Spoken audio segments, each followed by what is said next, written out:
Waheshimiwa madiwani, swala lingine ni kuhusiana na swala la uzalishaji. Uzalishaji wetu ni lazima uende juu. Uzalishaji huu ni pamoja na kuto kukariri aina fulani ya mazao.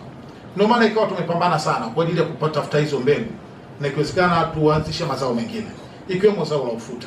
Zao la ufuta katika mikoa ya kusini ambako mimi ninatoka kwa kuzaliwa ni mikoa ambayo inafanya vizuri sana kwenye hilo zao, na pia ni kwamba ardhi ya upande wa tarafa ya Masasi pamoja na Mwambao inafaa kwa ajili ya mazao haya.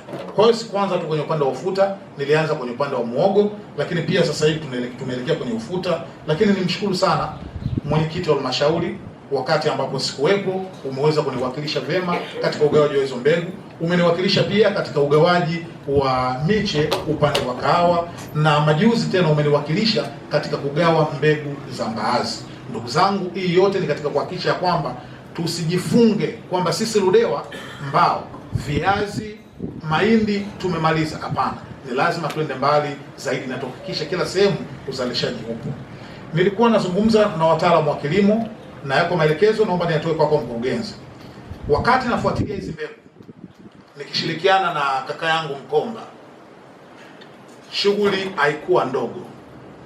Naomba ni declare kabisa, kupata mbegu za ufuta shughuli haikuwa ndogo. Una fedha lakini kuipata mbegu ya ufuta ilikuwa ni tatizo. Una fedha kuipata mbegu ya kahawa ni tatizo. Una fedha kuipata mbegu ya mbaazi ni tatizo. Una fedha kuipata mbegu ya muogo ni tatizo. Kwa hiyo nikaona kuna kitu kimoja, kuna swala ambalo tumelikariri Tanzania nzima, ni kwamba ziko mamlaka zilizopewa dhamana ya kuandaa mbegu, ikiwemo TARI, kuna COPRA, ziko mamlaka mbalimbali na bodi ambazo za mazao ambazo zimepewa dhamana hiyo. Ndugu zangu, kama ninavyosema wakati wote ya kwamba maendeleo sio calculation ya pai kwamba 22 chini ya 7 miaka yote tangu ilivyoanza mpaka leo iko hivyo. Lazima tubadilike. Niomba nielekeze halmashauri kupitia kwako mkurugenzi, kupitia idara ya kilimo, nendeni mkaunde timu ya kuandaa mbegu ndani ya wilaya.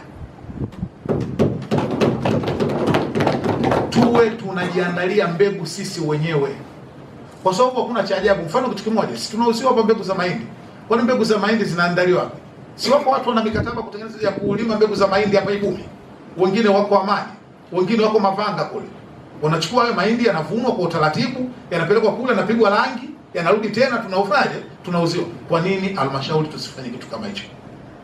Kwa hiyo kupitia idara ya kilimo, nendeni mkatengeneze timu ya kuunda tuzalishe mbegu.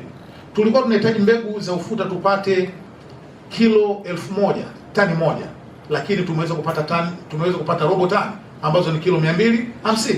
Na si kwamba eti hatuna fedha, ndugu zangu. Si kwamba eti halmashauri haikuwa na fedha. Na iko fedha nyingine ililipwa kwenye control number, lakini bado ikawa ni changamoto hata kutupatia mbegu. Kwa ndugu zangu, ninachoomba ni kwamba muje muridhie mkakati wa kuanzisha mbegu, ili tuwe tunazalisha sisi wenyewe, tunajiuzia sisi wenyewe, ili tuweze kufanyaje, kusonga mbele na uzalishaji uweze kuwa mkubwa. Lakini sio kwenye mazao hayo tu niliyotaja, ikiwemo mazao mengine ya viazi, upande wa kahawa, yani kila zao itengeneze ishu ya mbegu, kwa sababu wataalamu walioko TARI ndio hawa ambao maafisa kilimo tulionao. Ni swala tu la mkakati na kuzingatia vigezo na masharti vya uandaji wa mbegu.